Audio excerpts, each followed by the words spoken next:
Veg బిర్యానీలోకి carrot, cauliflower, meal maker, నా దగ్గర బీన్స్ లేవు అందుకని చెప్పి నేను గోరుచిక్కుడుకాయలు వేసాను. పచ్చిమిర్చి, ఇది కంప్లీట్గా వెజిటేబుల్ బిర్యానీ అండి. స్పైసీ తగ్గట్టు వేసుకోండి. పచ్చిమిర్చి మాత్రం, ఆలుగడ్డ. ఇప్పుడు ఇందులోకి ఉప్పు కారాలు వేసేసుకుందాము.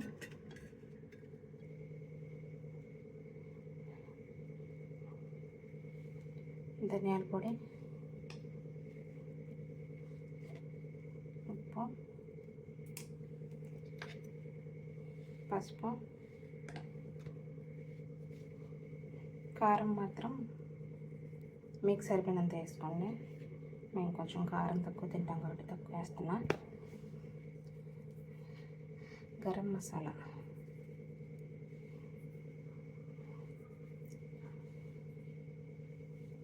టూ స్పూన్స్ మసాలా,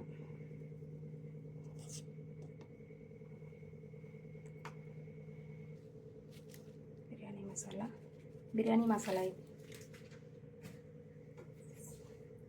కొంచెం పుదీనా,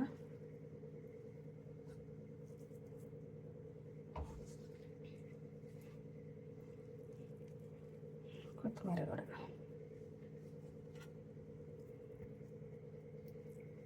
అప్పుడు ఇందులో కొంచెం కర్డ్ వేసుకుందాము. పెరుగు వేసుకొని ఒక స్పూన్ అంత పెరుగు వేసుకుందాము. ఒక స్పూన్ ఇది మొత్తం కలుపుకుందాం. ఎందుకంటే నేను బిర్యానీ చేసేటప్పుడు మళ్ళీ పెరుగు అందులో వేస్తాను, అందుకని జస్ట్ కలుపుకుంటాకని చెప్పి పెరుగు వేసుకుంటున్నాను.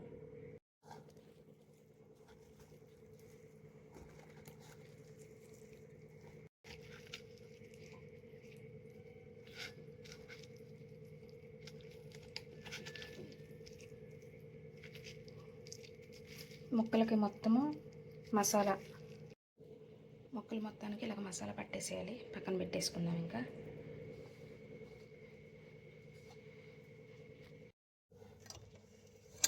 Basmati rice 2 glasses నానబెట్టుకున్నాను.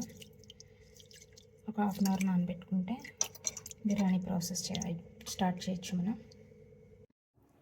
షాజీరా, యాలక్కాయ, చెక్క, లవంగాలు, బిర్యానీ పువ్వు, బిర్యానీ ఆకు, మరాఠీ మొగ్గ అన్నీ మీరు ఏమేమి మసాలాలు మీరు తినే బట్టే స్పైసెస్ వేసుకోండి.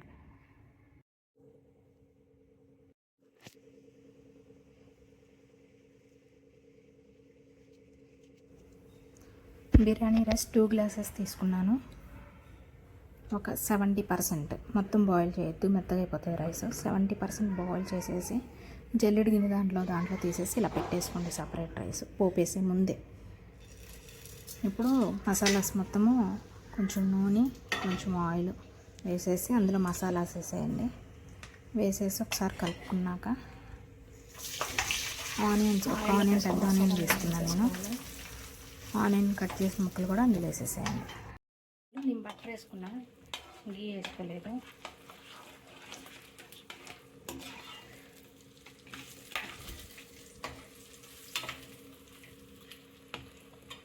ఇప్పుడు ఇందులో ఆనియన్స్ వేసుకుంటాను, ఎందుకంటే నేను ఫ్రైడ్ ఆనియన్స్ చేయట్లేదు.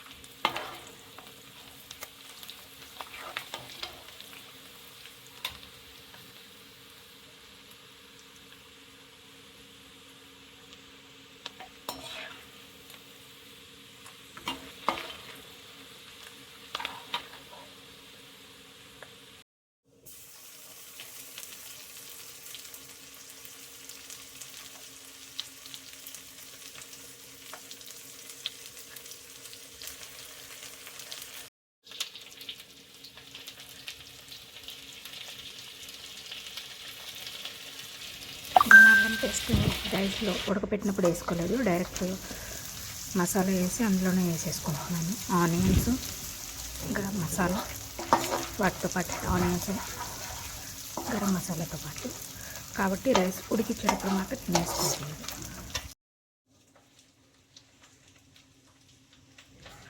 ఇప్పుడు ఏదైతే ఫస్ట్ మ్యాగ్నేట్ చేసి పెట్టుకున్నామో వెజిటేబుల్స్ అన్నీ 1 స్పూన్ కూడా వేసుకున్నాను. అవి ఇందులోకి వేసేసేయండి.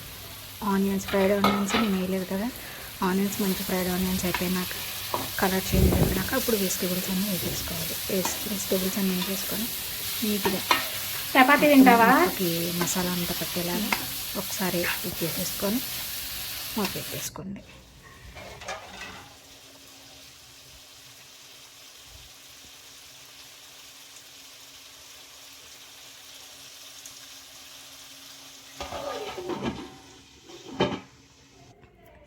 ఇప్పుడు సపరేట్గా ఒక 2 or 3 టేబుల్ స్పూన్స్ పెరుగు తీసేసుకొని ఉండలు లేకుండా చక్కగా లిక్విడ్ లాగా చేసేసుకోండి. ఇందులో ఉప్పు కానీ అసలు ఏమి వేయాల్సిన అవసరం లేదు.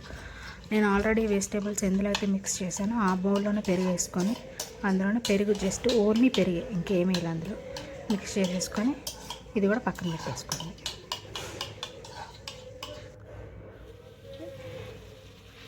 ఇప్పుడు మూత తీసి ఒకసారి కలుపుకోండి, ఎందుకంటే అడుగంటకుండా నీట్గా.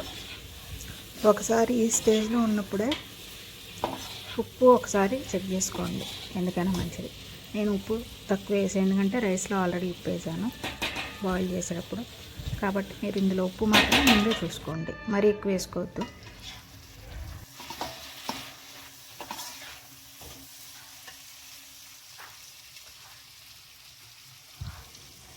ఇది బాయిల్ చేసుకొని ఒకసారి కలుపుకున్నాక పెరుగు అయితే ఏదైతే మనము లిక్విడ్ లాగా చేసుకున్నామో ఆ పెరుగు కూడా వేసేసి చక్కగా ఒకసారి మొత్తం కలిపేసేయండి. నీట్గా కలిపేసి లిడ్ పెట్టేసేయండి. లిడ్ పెట్టేసి 5 to 8 minutes సిమ్లో పెట్టండి. ఇది నాన్ స్టిక్ కాబట్టి నేను పెద్దగా ఎక్కువ కలపలేదు, ముక్కుడు కింద లేదు ఒకసారి చెక్ చేసుకోండి. నాన్ స్టిక్ కాకుండా వేరే గిన్నెలో చేస్తే మాత్రం కొంచెం ఎక్కువ సార్లే కలుపుకోవాల్సి వస్తుంది, ఎందుకంటే అడుగంటుతుంది కాబట్టి.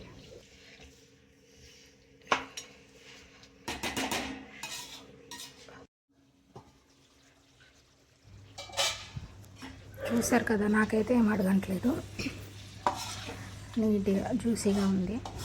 కొంచెం ఈ స్టేజ్లో ఉన్నప్పుడే మనము రైస్ అనేది కొంచెం ముక్క ఉడికిందో లేదో ఒకసారి చెక్ చేసుకోండి. నాకైతే ఉడికింది, నాకు సరిపోద్ది. మెత్తగా స్మాష్ అయిపోయినట్టు ఉంటే బాగోదు, కాబట్టి ఈ స్టేజ్లో ఉన్నప్పుడే రైస్ వేసేసుకోవాలి. కొంచెం వెడల్పు తీసుకోండి, రైస్ వేసే ఉద్దేశం ఉంటే మాత్రం కొంచెం వెడల్పు గిన్నె తీసుకోండి. మరి చిన్నగా ఉన్న దాంట్లో మాత్రం వేయద్దు, ఎందుకంటే కలుపుకుంటాకే వీలు ఉండదు మనకి.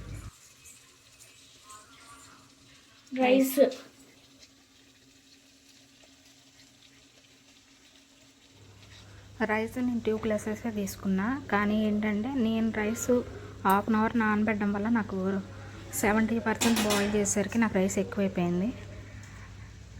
కాబట్టి మీకు రైస్ ఎంత సరిపడుతుందో అంత, నాకు తెలిసి 2 glasses సరిపోద్ది. కాకపోతే నాకు బియ్యం బాగా తిని కాబట్టి రైస్ ఎక్కువైపోయింది. నాకు ఎంత కావాలో అంతే వేసుకున్నాను నేను. నీట్గా రైస్ మొత్తం ఒక లెవెల్ చేసేసేయండి. ఇంకా కింద నుంచి ఏం కదపద్దు. దానిపైన ఫస్ట్ పుదీనా వేసుకోండి, తర్వాత కొత్తిమీర. ఫుడ్ కలర్ అనేది మాత్రం కంప్లీట్గా ఆప్షనల్, లేదంటే పసుపు ఉంటుంది కదా, పసుపు వాటర్లో కొంచెం కలిపేసుకొని పైన వేసుకున్న కలర్ వస్తుంది. అది ఫుడ్ కలర్ వేసుకోవాలా లేకపోతే పసుపు వాటర్ వేసుకోవచ్చు అన్నది అది మీ ఇష్టం. ఫుడ్ కలర్ వద్దనుకుంటే అవాయిడ్ చేసేసేయండి. నేను కరివేపాకు లాస్ట్లో వేసుకున్నా, ముందు కూడా వేసుకోవచ్చు, కాకపోతే లాస్ట్లో వేసుకున్నా. లేదంటే మసాలాలు మనం వెజిటేబుల్స్ వేసేటప్పుడు కొంచెం కరివేపాకు వేసేసుకోండి, అట్లా కూడా టేస్ట్ బాగుంటుంది. ఒక 10 minutes దమ్ పెట్టేసి, ఇక్కడ బిర్యానీ అయితే ఏం మాడలేదు, మొత్తం కింద మసాలా ఉంటుంది కదా అదంతా కింద ఇదిగా ఉండడం వల్ల కరివేపాకు కొత్తిమీర ఇవన్నీ మసాలాల వల్ల మీకు అలా అనిపిస్తుంది. టేస్ట్ మాత్రం చాలా అంటే చాలా బాగా వచ్చింది, ఖచ్చితంగా ట్రై చేయండి. కానీ కొంచెం టైం టేకింగ్. ఈ రైస్ బాయిల్ చేసుకోవడము, వెజిటేబుల్స్ మసాలా కలిపి పక్కన పెట్టుకోవడము అనేది కొంచెం టైం టేకింగ్. బాక్స్ పెట్టుకోవాలనుకుంటే మాత్రం ఒక 15 to 20 minutes ముందే ప్రిపేర్ చేసుకొని పెట్టుకోవాలని. నేనైతే మార్నింగే చేశాను ఇది.